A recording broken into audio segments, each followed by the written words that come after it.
So I've always wanted to be into podcasts. I podcasts. Like I want to be one of those people that when I'm walking down the road, I'm listening to a podcast. When I'm cooking dinner, I'm listening to a podcast. After my child goes to bed, I'm listening to a podcast while I draw in my art journal. I want to be one of those people, but I'm not. I like the idea of podcasts. I've always wanted to have a podcast. But lately, I've been listening to a few of them. And mostly what I find is that I have this experience of podcasts I listen to of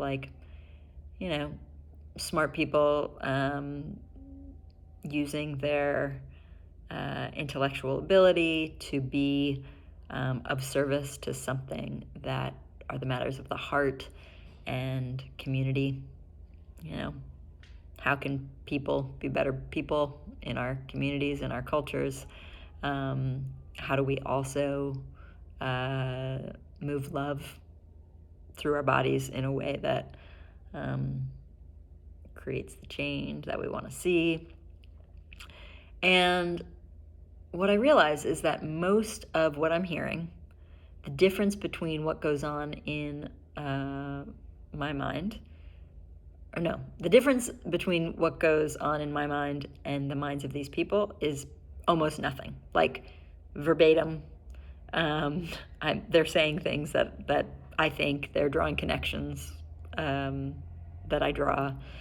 But the difference is they are pressing record, and I am just having these conversations with colleagues and friends on the phone, and then with myself late at night, early in the morning when I'm walking to the supermarket. So here I am. Welcome. I'm going to press record. The first thing that I'm moved to talk about is the importance of our thinking self. Some people are better runners than others. Some because they've practiced running, and some because they have a natural ability with running. Some people are better thinkers than others. Some because they've practiced thinking, and some just because they have a natural ability, a strong capacity in the mental domain. In the world of somatics and embodiment, many even really good, wise, smart facilitators, teachers, practitioners are still doing this mind-body split. So they're doing, get out of your mind and into your body. Or even separating like the brain from the rest of the body. And what's going on there is saying like the thinking self is in the way of embodied experience. Mental constructs are less true and less real than holistic embodied experience. And this is me being generous. I mean, a lot of people just say like the mind sucks and the body is good, which, as you can hear, still has that split between mind and body. Many cultures that I consider intact cultures know this whole song and dance I call my body as mind. Mind isn't something that goes on, in the brain. Mind is an incredibly wonderful, creative, artistic, mathematical, just genius. It doesn't mean that we all walk around being wise or acting through wisdom, but just to be a body is remarkable. It's freaking fantastic. And to consider that this is the mind, that the whole body expression is the mind in motion, is worth considering. And then nothing gets left out, right? So I just want to speak for a moment to what I think is problematic, a challenge, something to get over when it comes to, my mind told me to do this, but my body wanted to do that. I get that there are different aspects of us that have different intentions, that have different views on the world, have different motivations, have different goals. I think that's cool. Walking paradox, that takes practice to be a walking paradox. Walking, crawling, slithering, lying down, sitting, dancing, paradox. It can be challenging, if we want to consider ourselves like one thing, rather than a being with many aspects. There'll probably be some suffering because we're more complex as an organism than that. But downing the mind, getting down on the thinking self,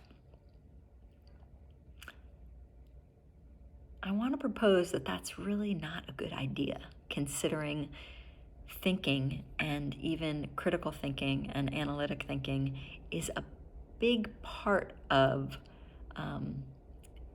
evolutionarily, like what we're up to as a species. Has it gotten too much attention, especially in this culture, this dominant culture, North American dominant culture? Heck yeah. Has it been overvalued, prioritized over the feeling body? Yeah. Has that created problems? Yeah, big problems. But let's not create even more of a mess by saying that our thinking self is somehow the problem.